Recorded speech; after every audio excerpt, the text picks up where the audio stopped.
और इस बीच ये सीधी तस्वीरें आपके सामने, जो बाइडेन का वो काफिला, जो बाइडेन की वो तस्वीर जो लगातार TV9 भारतवर्ष आपको दिखा रहा है, जहां देखिए किस तरीके से युद्ध के इस हालात में आज जो बाइडेन की इजराइल में मौजूदगी और यहां होने वाली मुलाकातों पर पूरी दुनिया की नजर है। इजराइल में जो बाइडेन जैसे ही पहुंचे, तस्वीर आपको TV9 भारतवर्ष ने दिखाई, लेकिन अब ये उस पूरे काफिले की तस्वीर है जहां आगे बढ़ते हुए हमले में मारे गए परिवार के लोगों के साथ भी जो बाइडेन की मुलाकात का आज ये विशेष तौर पर इंतजाम किया गया है। साथ ही प्रधानमंत्री के साथ होने वाली बातचीत पर भी दुनिया भर की नजर है। हालांकि ये एक बहुत बड़ा संकेत और संदेश पूरी दुनिया के साथ साथ ईरान और हिजबुल्लाह को है। इसके बारे में लगातार हमारे एक्सपर्ट्स के साथ भी हम चर्चा करेंगे, लेकिन उससे पहले अमेरिकी राष्ट्रपति जो बाइडेन जिस तरीके से इजराइल में मौजूद है, उसकी ये एक्सक्लूसिव तस्वीरें आपको TV9 भारतवर्ष दिखा रहा है, जहां इजराइल पहुंचते ही वर्ल्ड पॉलिटिक्स किस तरीके से उफान पर आ चुकी है और बाइडेन के इस दौरे को मैसेजिंग दौरा भी कहा जा रहा है। बाइडेन इस दौरे से अरब वर्ल्ड समेत पूरी दुनिया को एक संदेश देने की कोशिश में है। वो संदेश है अमेरिका के सबसे बड़े सहयोगी इजराइल पर अगर किसी ने गलत नजर भी डाली तो अंजाम बुरा होगा। बाइडेन का यह दौरा पूरी तरीके से कूटनीतिक दौरा है और अमेरिका अपने सबसे बड़े पार्टनर इजराइल को किस तरीके से आश्वस्त कर रहा है, उसी की यह तस्वीर है। क्योंकि अमेरिका इजराइल को आश्वस्त करना चाहता है कि मुश्किल की इस घड़ी में दुनिया का सबसे ताकतवर देश उसके साथ खड़ा है। साथ ही बाइडेन मिडिल ईस्ट के अपने दुश्मनों को भी कैसे संदेश देने की कर रहे हैं कोशिश, इस बारे में एक्सपर्ट्स के साथ करेंगे चर्चा। और ग्राउंड रियलिटी आपको लगातार TV9 भारतवर्ष दिखा रहा है, जहां हमारे दो सहयोगी मनीष झा के साथ साथ डिफेंस एडिटर सुमित चौधरी भी एक्सक्लूसिव जानकारी पहुंचा रहे हैं कि इजराइल पर हमला अगर किया गया तो इस हमले को अमेरिका पर हमला माना जाएगा। और कहा यह भी जा रहा है कि बाइडेन जिस वक्त तेल अवीव से बाहर निकल रहे हैं, उस वक्त की ये तस्वीरें इस वक्त आपके सामने हैं, क्योंकि तेल अवीव पहुंचे अमेरिकी राष्ट्रपति जो बाइडेन, जहां लोगों के साथ मुलाकात करने वाले हैं, वहीं उनकी बेंजामिन नेतन्याहू के साथ भी मुलाकात होने वाली है। हालांकि एयरपोर्ट पर नेतन्याहू ने किस तरीके से जो बाइडेन की अगवानी की, उसकी तस्वीर अब आपके सामने। ये थोड़ी देर पहले की वो खास तस्वीर है जिसने पूरे विश्व को एक बड़ा संदेश दे दिया है। ये वो खास तस्वीर है जिसमें जो बाइडेन की इजरायली जमीन से आ रही ये तस्वीर अरब देशों को सबसे बड़ा संदेश है। अब थोड़ी ही देर बाद बाइडेन और नेतन्याहू के बीच बातचीत होने वाली है। इस बातचीत पर दुनिया की नजर है, इस बातचीत पर अरब देशों की नजर है और इजराइल बॉर्डर भी क्या बाइडेन जा सकते हैं, इसको लेकर सीधा अपडेट मैं लूंगी हमारे सहयोगियों से। कत्लेआम के सबूत क्या बाइडेन देखेंगे, इस पर दुनिया की नजर है। लेकिन अब ये 6 तस्वीरें और सीधी तस्वीरें आपके सामने हैं जो बाइडेन के उस काफिले की, जो इस बीच इजराइल की सड़क पर नजर आ रहा है। और इजराइल में ही, तेल अवीव में ही जो बाइडेन की मौजूदगी और उनके कार्यक्रम को लेकर एक एक जानकारी आपको TV9 भारतवर्ष दे रहा है। लेकिन अमेरिकी राष्ट्रपति का विमान जैसे ये एयरपोर्ट पर पहुंचा, उसकी तस्वीर आपने देखी, लेकिन अब ये तस्वीरें आपके सामने। मनीष हमारे सहयोगी इस वक्त हमें ज्वाइन कर चुके हैं। मनीष, सीधी तस्वीरें आपने दिखाई एयरफोर्स 1 की, जो बाइडेन के इजराइल पहुंचने की, लेकिन इस वक्त जो बाइडेन कहां है, और इस खबर पर भी आपसे अपडेट चाहूंगी, क्या इजरायली बॉर्डर पर भी जा सकते हैं जो बाइडेन? बिल्कुल सुरभि, देखिए एयरपोर्ट पर जब एयरफोर्स 1 लैंड किया उस वक्त मैं एयरपोर्ट से लाइव तस्वीरें आपको दिखा रहा था। इस वक्त हम लोग जो बाइडेन का काफिला है उसको फॉलो कर रहे हैं और चूंकि वो रूट ब्लॉक हो गया है और बाइडेन का काफिला अब एयरपोर्ट से आगे बढ़कर अब होटल केम्पिंस्की पहुंच रहा है, पहुंचने वाला है, अगर मैं कहूं तो गलत नहीं होगा कि अब बाइडेन तेल अवीव के होटल केम्पिंस्की में पहुंच रहे हैं, जहां पर उनकी बातचीत इजराइल के प्रधानमंत्री नेतन्याहू के साथ होगी। आने वाले समय में अमेरिका और इजराइल कैसे आगे काम करेगा, किस तरीके से इजराइल के इस बड़े सबसे बड़े संकट में अमेरिका और इजराइल मिलकर क्या उनकी स्ट्रेटजी है, क्या उनकी प्लानिंग है, ये सब को लेकर बातचीत होगी बाइडेन और नेतन्याहू के बीच में। साथ ही में जो कुछ लोग जो कि उस हादसे के शिकार हुए थे, उनके कुछ परिजन और कुछ ऐसे लोग जिन्होंने कि उस समय जब हमास ने हमला किया था तो बहुत सफलता के साथ उसका मुकाबला किया था, उसको उनसे उनकी मुलाकात होगी और फिर उनका प्लान है साउथ इजराइल में जाने का। लेकिन कल रात अस्पताल के पर अटैक के बाद अब बहुत सारी चीजें चेंज हो गई है, क्योंकि सिचुएशन बहुत क्रिटिकल है। इस वक्त यूएस सिक्योरिटी टीम का मानना है कि बाइडेन खुद अभी सबसे मोस्ट डेंजरस प्लेस में मौजूद है।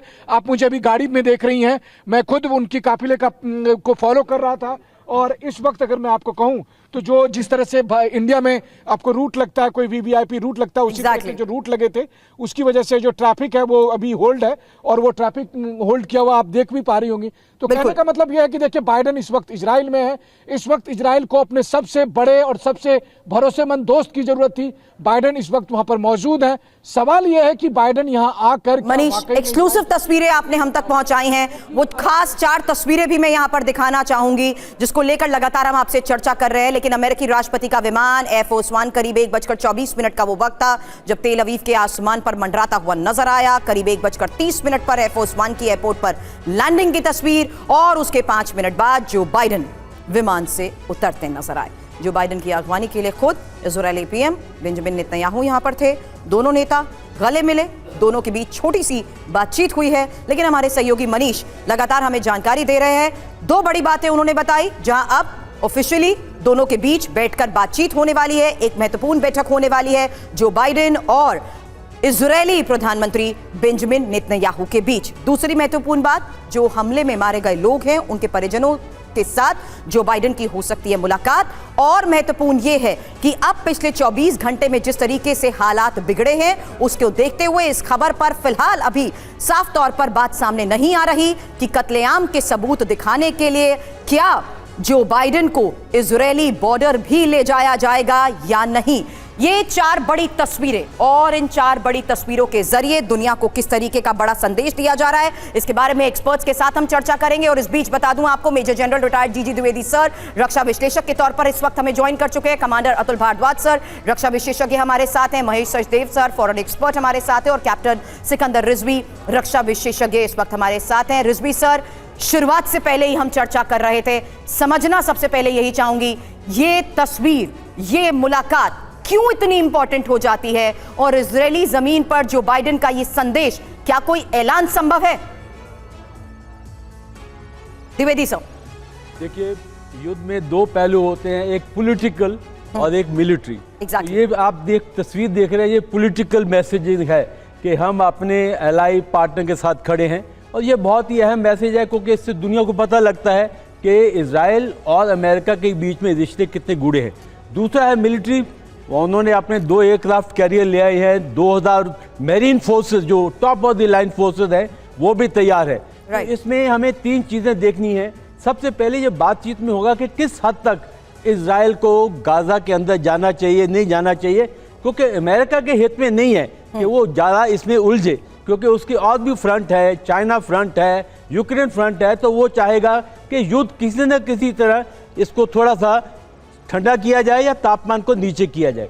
बिल्कुल। साथ ही साथ वो ये भी है कि हमास को पूरा मैसेज मिलना चाहिए कि वो जो कर रहा है वो आगे तक नहीं चलेगा। साथ ही अरब देशों को, लास्ट पॉइंट है, मैं नहीं सोचता कि इसमें कोई ऐसा वक्तव्य या कोई ऐसा ऐलान होगा, पर इसके बाद असर जरूर होगा और युद्ध थोड़ा सा ये वो सबसे बड़ी तस्वीर है। हालांकि इस दौरान की जा रही बातचीत ये भी हम अपने दर्शकों को सुनाएंगे, लेकिन लगातार एक्सपर्ट्स हमें बता रहे हैं कि आखिर इन दोनों की इस मुलाकात पर दुनिया भर की नजर क्यों है। और मनीष इस वक्त हमारे साथ है। Manish, quick update.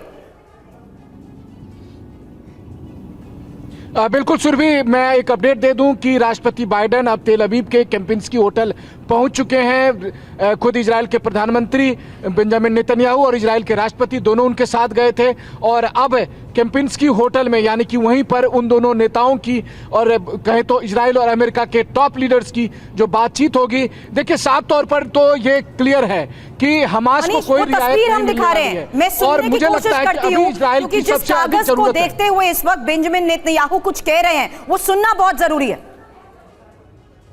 Between the forces of civilization and the forces of barbarism, you describe what Hamas did as sheer evil.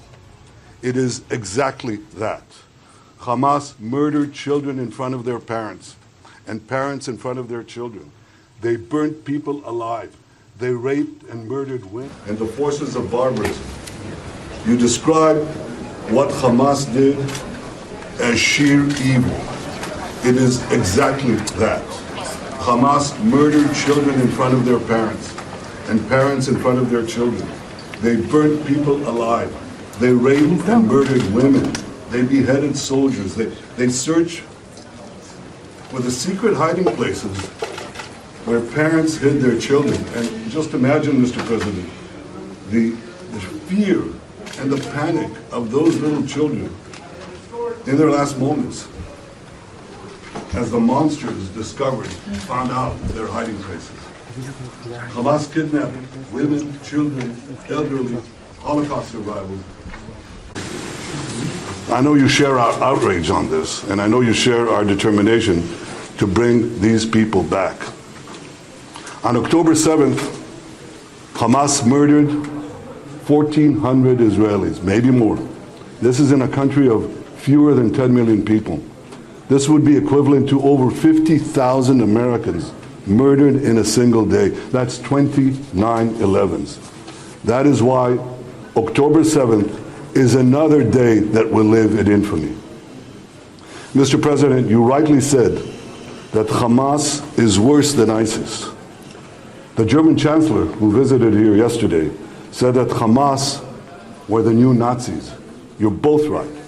And just as the civilized world united to defeat the Nazis and united to defeat ISIS, the civilized world तो ये must बड़ी unite बातें to आपने defeat सुनी, जहां सुनिए किस तरीके से बेंजामिन नेतन्याहू ने जो बाइडेन के सामने ये कह दिया कि जिस तरीके के हमले को अमेरिका ने भुगता है, 9/11 हमले की बात उन्होंने कही, उसी तरह 7 अक्टूबर की तारीख इजराइल के लिए सामने थी और हमास की उस बर्बरता के सबूत अपने इन शब्दों के जरिए नेतन्याहू रख रहे हैं, जहां उन्होंने अमेरिका को यह बता दिया कि किस तरीके से हमास ने निर्दोष लोगों को मारा है, किस तरीके से हमास ने महिलाओं और बच्चों को भी नहीं बख्शा और कत्लेआम मचाकर रख दिया। That is having you standing in Israel.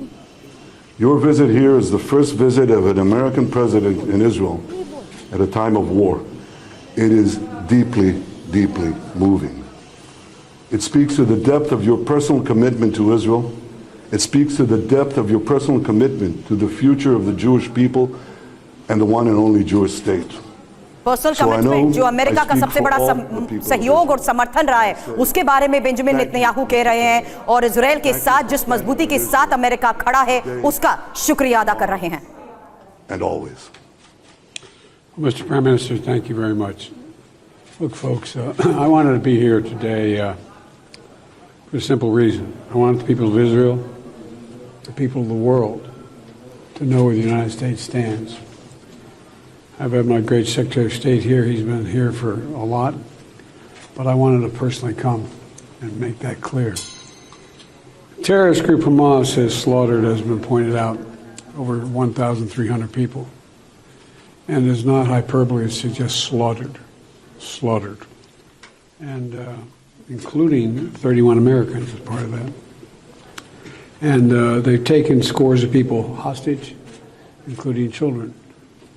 You said, imagine what those children hiding from Hamas were thinking. Joe Biden ने सबसे पहली लाइन में ये साफ तौर पर कह दिया कि दुनिया जानती है कि किस तरीके से अमेरिका हमेशा इजराइल के साथ खड़ा रहा है और आज भी इजराइल के साथ है, लेकिन बंधकों को लेकर इस वक्त जो बाइडेन बड़ी बात कह रहे हैं।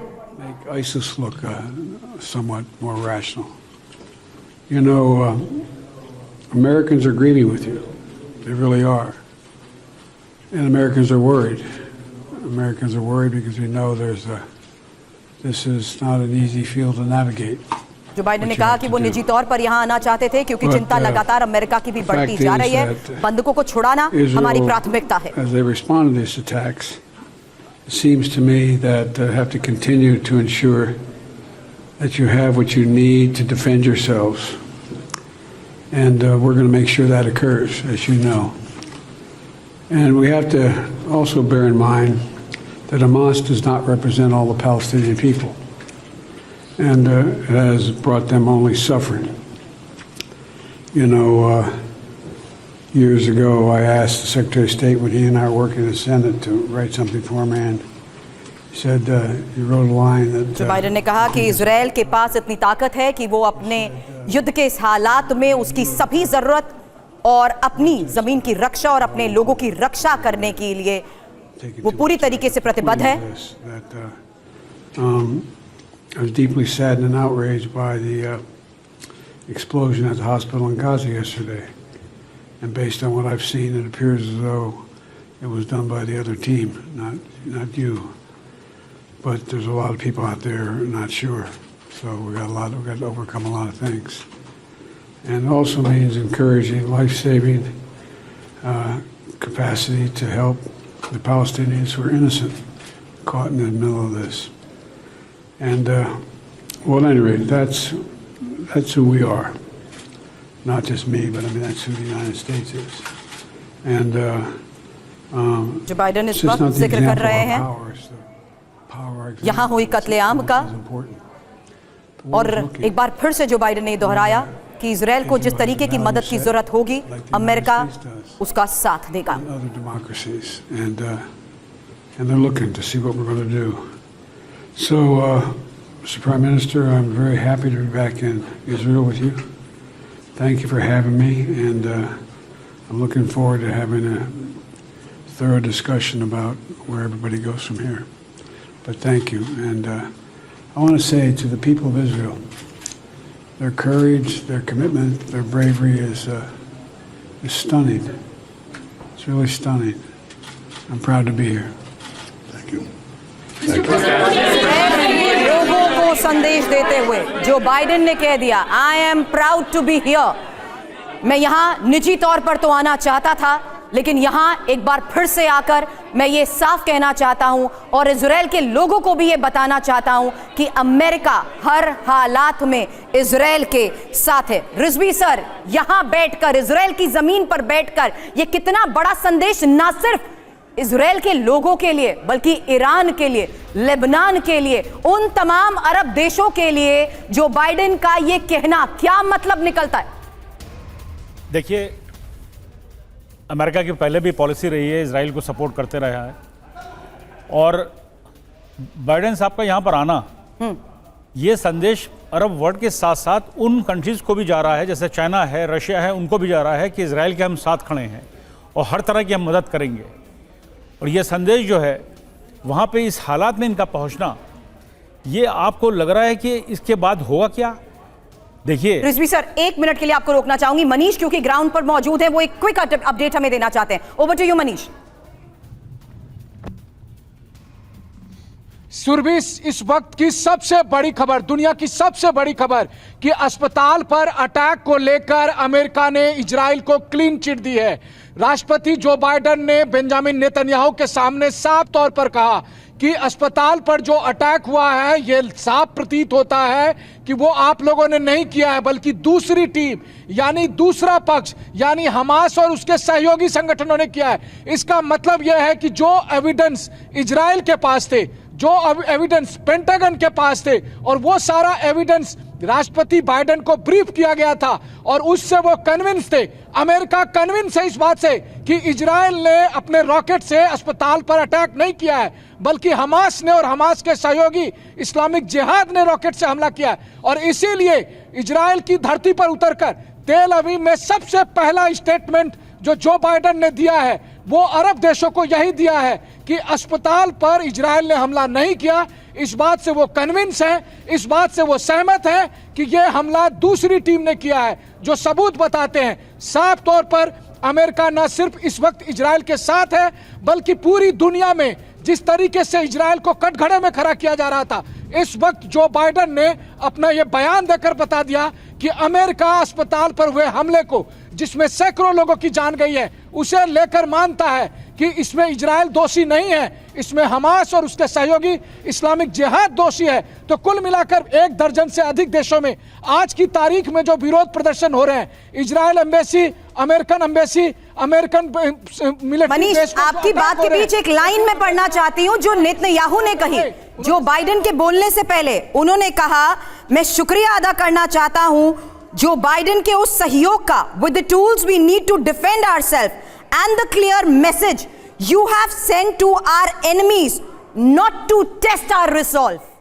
ये बहुत बड़ी बात नेतन्याहू ने भी कह दी है. देखिए, बिल्कुल सही बात है. इजराइल को जिस तरीके से सैन्य सहायता इस समय अमेरिका दे रहा है, जिस तरह से अमेरिका ने अपने 2 बड़े बड़े युद्धपोत वाहन को बगल में भूमध्य सागर में तैनात किया है, जिस तरह यहाँ पर जो है सो तमाम तरह के हथियार भेजे गए हैं, सैनिक भेजे गए हैं, 24 घंटे का टाइम दिया गया अमेरिकी सैनिकों को कि कभी भी वो युद्ध भूमि पर उतर सके, तो ये तो अमेरिका की तरफ से सपोर्ट है ही. लेकिन बीती रात में अस्पताल पर हुए हमले के बाद जिस तरह से पूरी दुनिया में ये बात आने लगी, रूस, चीन, हर कोई इजराइल से सबूत मांग रहा था कि सबूत दिखाओ कि तुमने ये हमला नहीं किया। जिस तरह से अरब देशों में लगातार इजराइल के खिलाफ युद्ध के ऐलान हो रहे थे, उस वक्त सबसे अहम बात क्या थी? सबसे अहम बात ये थी कि इजराइल की बात पर भरोसा कौन कर रहा है। तो राष्ट्रपति जो बाइडेन ने तेल अवीव में आकर पहली बात यही बता दी कि उसे इजराइल पर भरोसा है, उन्हें इजराइल के सबूत पर भरोसा है। वो इस बात से कन्विंस है कि अस्पताल पर अटैक इजराइल ने नहीं किया है बल्कि हमास ने किया है। ये अपने आप में एक बड़ा डिसाइडिंग फैक्टर होगा, क्योंकि इजराइल की जमीन पर रहकर जब जो बाइडेन ये बात कह रहे हैं तो सीधी तौर पर ये बात वो ईरान को कह रहे हैं, जॉर्डन को कह रहे हैं, लेबनान को कह रहे हैं, तमाम अफ्रीकी देशों को तमाम अरब देशों को कह रहे हैं। और यहाँ से निकलकर राष्ट्रपति जो बाइडेन को जॉर्डन जाना था, अरब देशों के सम्मेलन में भाग लेने के लिए जाना था, वो सम्मेलन कैंसिल कर दिया उन लोगों ने। लेकिन जो बाइडेन ने क्लियर कर दिया, आप सम्मेलन कैंसिल कर सकते हैं, लेकिन अमेरिका ये मानता है कि जिस नाम पर आपने सम्मेलन कैंसिल किया है, यानी अस्पताल पर अटैक के नाम पर, तो अस्पताल पर अटैक इजराइल ने नहीं किया। मैं जल्द आपके पास मनीष आती हूं। सुमित भी इस वक्त हमें ज्वाइन कर चुके हैं। सुमित भी हमें ज्वाइन कर चुके हैं और मिडिल ईस्ट के देशों को ये साफ तौर पर संदेश, सुमित, जिसका हम बार बार जिक्र कर रहे हैं, क्योंकि यहां पर दोनों के बीच के इस ज्वाइंट स्टेटमेंट पर को सुनना इस वक्त बहुत जरूरी था, जिसमें यह साफ हो गया कि गलतियां दोहराने की कोशिश ना की जाए। देखिए बिल्कुल, क्योंकि ये बात अभी सिर्फ जो बाइडेन के आने से साबित नहीं हुई।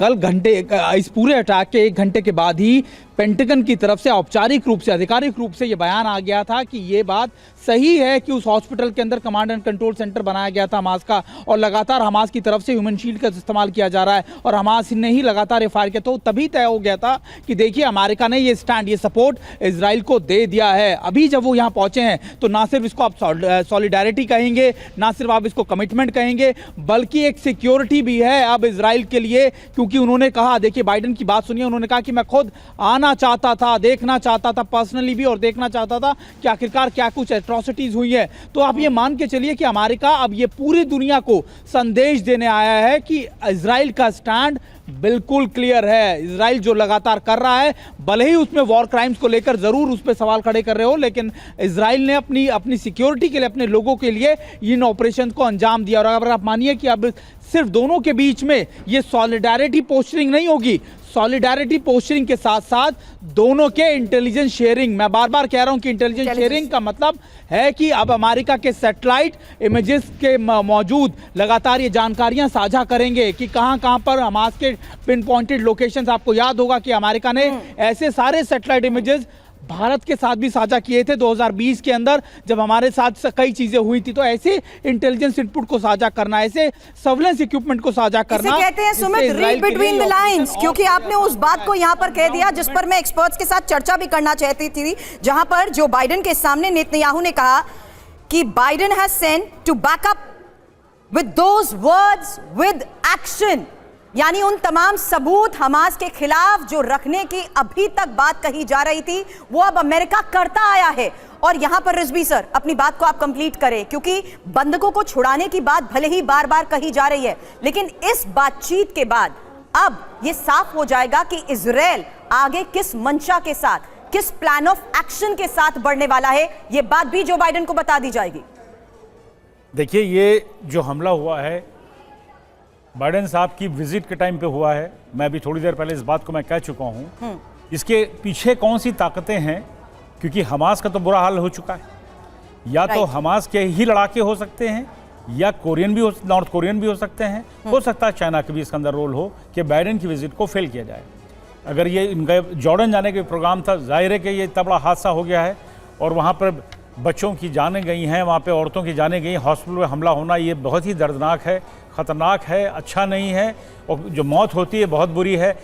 ये जंग में नुकसान सबसे ज़्यादा बच्चों औरतों का हुआ है, वो इजराइल की तरफ से इजराइल पर इल्ज़ाम लग रहा हो या हमास पर इल्ज़ाम लग रहा हो। लेकिन पिछले जो इतिहास है अरब वर्ल्ड का, खास करके पीएलओ जब से बनी है, या उससे पहले अल-फतह भी थी, और उससे पहले ब्लैक सितंबर यही थे, सब नाम बदलते रहे समय के हिसाब से।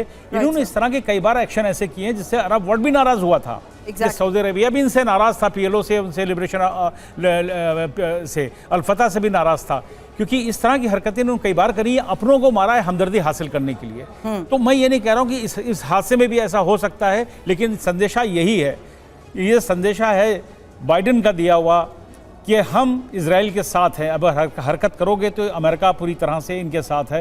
लेकिन मुझे ऐसा लग रहा है कि एक फ्रंट खुलने जा रहा है, हिजबुल्लाह उधर हमला कर ही रहा है इस वक्त लेबनान के ऊपर। उधर सर इस फ्रंट पर भी मैं आपसे बात करूंगी, लेकिन भारद्वाज फोर्सेस भी खबर आ चुकी है कि सीरिया में मूव कर चुकी हैं। हो सकता है कि ये एक्सकलेट कर जाए और काफी युद्ध बढ़ जाए। बिल्कुल सही कह रहे हैं आप सर। लेकिन भारद्वाज सर, जो बाइडेन का वहां पर बैठकर ये कहना, Gaza hospital blast appears to have been caused by other team, अब क्या होगा उस अदर टीम का? कौन कौन होंगे निशाने पर? देखिए, बाइडेन जो यहाँ आए हैं इजराइल में, उसका एक बड़ा क्लियर मैसेज है। मैसेज तो क्लियर है कि मैं इजराइल के साथ खड़ा हूँ, पर सिर्फ वो फोटो ऑप के लिए नहीं आए हैं। हम इस चीज़ को पूरा उसके साथ देखें। He has come to achieve some particular purpose, क्योंकि जब अमेरिकन प्रेसिडेंट ट्रैवल करता है all the way war zone में आता है, तो वो सिर्फ फोटो ऑपरेशंस के लिए नहीं आता, सिर्फ पब्लिक डिस्प्ले के लिए नहीं आता। प्राइवेट में क्या बातें होंगी वो बहुत ज़्यादा इंपॉर्टेंट हैं। जो दोनों जब प्राइवेट में जब बातचीत करेंगे वो क्या समझाएंगे नेतान्याहू को, बिकॉज वो बड़ा लीडर है इस वक्त बाइडेन। अमेरिका बड़ा देश है और अमेरिका इजराइल की बैकबोन है। अमेरिका के लिए प्रॉब्लम सबसे बड़ी ये है कि हॉस्टेजेस निकाले जाएं वहाँ से, क्योंकि और हॉस्टेजेस क्राइसिस ख़त्म हो। दूसरा उनका ये सवाल है कि वहाँ पर जो भी गाज़ा में अगर ग्राउंड ऑपरेशंस इस तरीके से लॉन्च ना किया जाए कि वहाँ पर जेनोसाइड हो जाए। अगर जेनोसाइड होता है गाज़ा में तो इस अमेरिका के लिए बहुत मुश्किल होगा। मेरे हिसाब से जो एक चीज़ अचीव करेंगे वो एक तो हॉस्टेज क्राइसिस को रिजॉल्व करने के लिए कुछ कदम आगे बढ़ाए जाएंगे बाइडेन की विजिट के बाद, और दूसरा ये होगा कि राफा क्रॉसिंग जो है, अमेरिका काफ़ी वक्त से बोल रहा है इजराइल को कि राफा क्रॉसिंग को बॉम्बिंग ना करे और राफा क्रॉसिंग को खोले ताकि ह्यूमैनिटेरियन एड अंदर आ सके। बिल्कुल सही कह रहे हैं सर आप। इसी के बारे में एक छोटी सी इन्फॉर्मेशन और चाहूंगी सचदेव सर आप इस पर मुझे ज्वाइन करें, फॉर्मर डिप्लोमैट भी आप रह चुके हैं। क्या आपको लगता है यहाँ पर जो हम इतने दिनों से स्कोप ऑफ डायलॉग की बात कर रहे थे वो अब हो सके? क्योंकि अगर राफा का ये बॉर्डर एरिया खुल जाता है तो एस्टिमेटेड 2 मिलियन ऐसे लोग हैं जो इस वक्त सफर कर रहे हैं बिना बिजली, बिना पानी, बिना दवा के। क्या इजराइल इसके लिए राजी होगा? सचदेव साहब, मेरे ख्याल से एक तरह से सामंजस्य करने के लिए बाइडेन साहब को ये दिखाने के लिए कि वे मानवीय समस्याओं से हटके नहीं हैं, और अरबों को मनाने के लिए कि जिस तरह का उन्होंने एक तरफा बयान अभी दिया है, तो उनको 2-4 बातें करनी होंगी।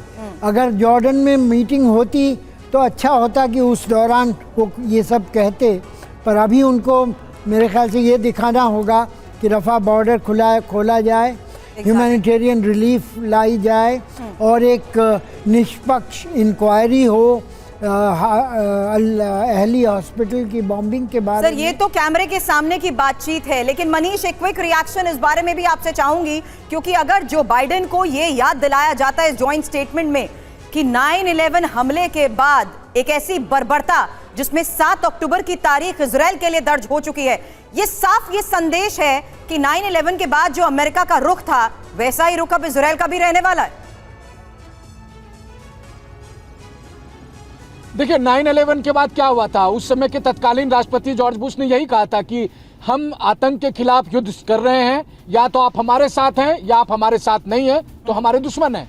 तो इजराइल अगर 9/11 7 अक्टूबर की घटना को कहता है तो मतलब इस वक्त इजराइल ने भी वो रेखा खींच दी है कि कौन हमारे साथ है और कौन हमारे साथ नहीं है, पहली बात। दूसरी बात देखिए, अमेरिकी नागरिक भी मारे गए हमास के हमले में, इतनी संख्या में अमेरिकी नागरिक 2 दर्जन से अधिक मारे गए। और सोचिए अगर अमेरिकी नागरिक कहीं भी मारे जाते दुनिया में तो क्या ये राष्ट्रपति जो बाइडेन की रिस्पॉन्सिबिलिटी नहीं बनती है कि वो अपने नागरिकों की सुरक्षा के लिए कुछ भी करे?